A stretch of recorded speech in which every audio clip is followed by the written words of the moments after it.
वास्तव में अटल जी के नाम पर यह पुरस्कार बहुत ही उपयुक्त है। अब अटल जी को जिन्हें जाना होगा, जिन्हें देखा होगा, जिन्हें सुना होगा, ऐसी पीढ़ी अभी यहाँ थोड़ी थोड़ी कम दिखाई देती है, पर फिर भी लोग हैं। चूंकि मैं सन 72 से उनके साथ रहा हूँ और मृत्यु पर्यंत तक उनके दर्शन होते रहे हैं, उसके कारण से अटल जी का राजनीतिक प्रभाव मेरे ऊपर रहा है पूरा।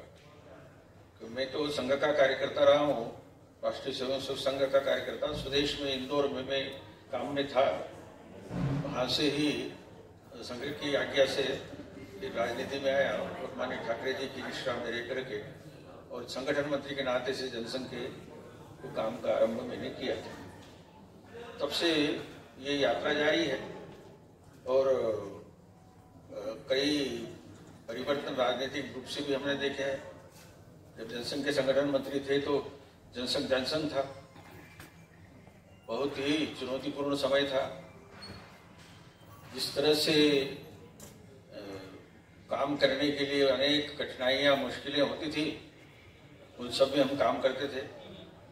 तो प्रारंभ मेरा सन 72 के पहले चुनाव से हुआ तो अटल जी को ग्वालियर से आना था और मेरा क्षेत्र था उज्जैन के पास आगर करके एक जगह है, वहाँ उनको सभा के लिए आना था, पर सड़कें ऐसी थी कि वो संभव हुआ ही नहीं।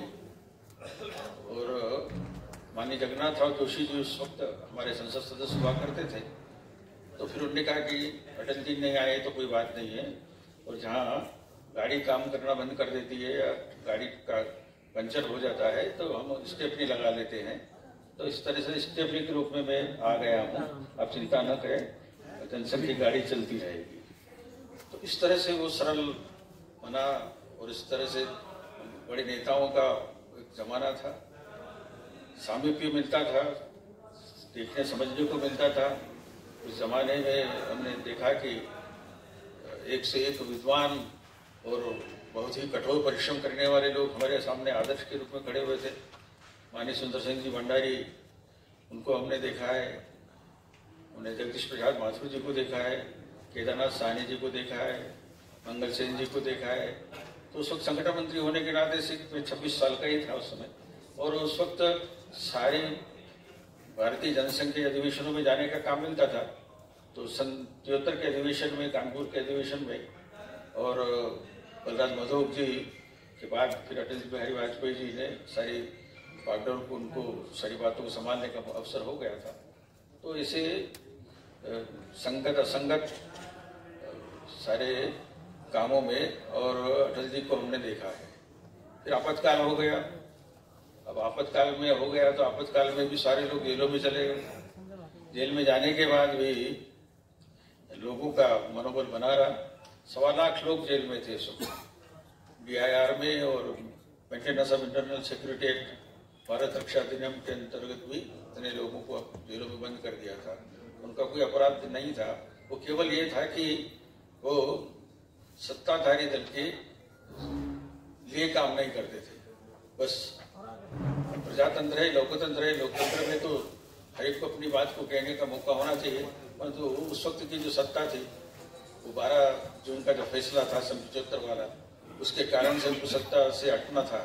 पर सत्ता से न हटने के लिए, बने रहने के लिए सबको अपना विरोधी मान करके और जेलों में जाना चाहिए, ऐसा करके जेलों में जाने का मौका हुआ। हम भी जेल में चले गए और जेल में जाने के बाद भी हमारा वो जो कारवां रुका नहीं, आंदोलन चलते रहे, लोग जेल में आते रहे, विद्यार्थी आते रहे।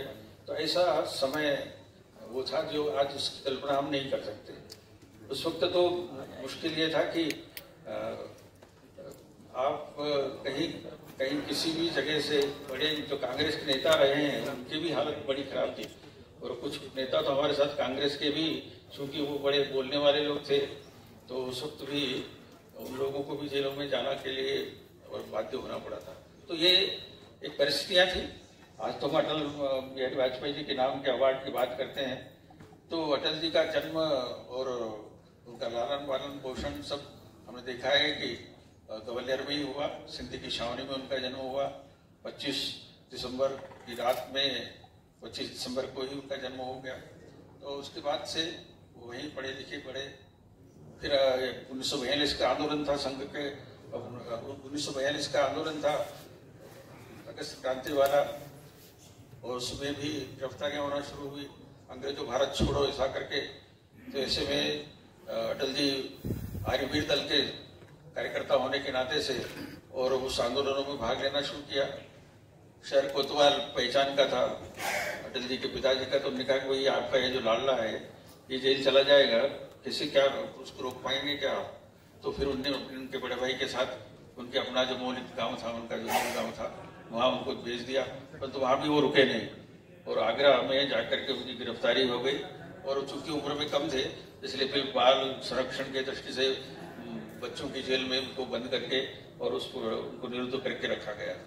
तो तब से ही आर्यवीर दल में जाने का और उसके बाद वो सिलसिला उनका जारी रहा। वक्ता के नाते तो आप जानते हैं बहुत अच्छे वक्ता थे, उनका तो कोई सानी था ही नहीं। तो ऐसे अच्छे वक्ता होने के नाते भी और उनकी सुनने के लिए प्रशंसा करने के लिए बहुत सारे लोग हुआ करते थे। सन 57 का पहला चुनाव जीत करके संसद में गए और फिर संसद में जिस तरह से उनकी भाषण शैली और बाकी की बातें हैं, तो ये उनको अपने परंपरागत रूप से मिली थी। उनके जो दादाजी थे, बाबा जी को वो बोलते थे, वो संस्कृत के बड़ा विद्वान हुआ करते थे और भागवत की जो कथा है हमारे यहाँ पर, उस कथा के बड़े अच्छे कथाकार थे।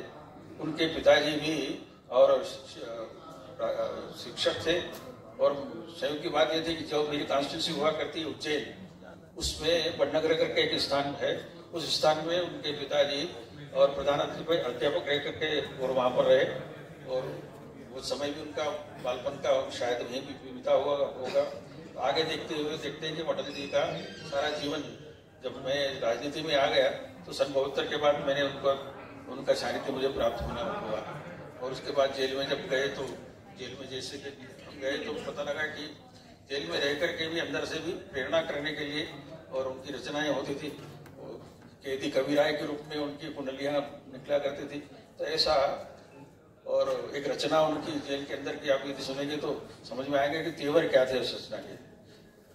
सत्य का संघर्ष सत्ता से, न्याय लड़ता निरंकुशता से, अंधेरे ने दी चुनौती है, किरण अंतिम अस्त होती है। यह बराबर का नहीं है युद्ध, हम निहत्ते शत्रु है सन्नद्ध, पशुबल हो उठा निर्लज्ज। अंगद ने पुनः बढ़ाया कदम, अंगद ने पुनः बढ़ाया कदम, प्राणपण से करेंगे प्रतिकार, समर्पण की मांग अस्वीकार।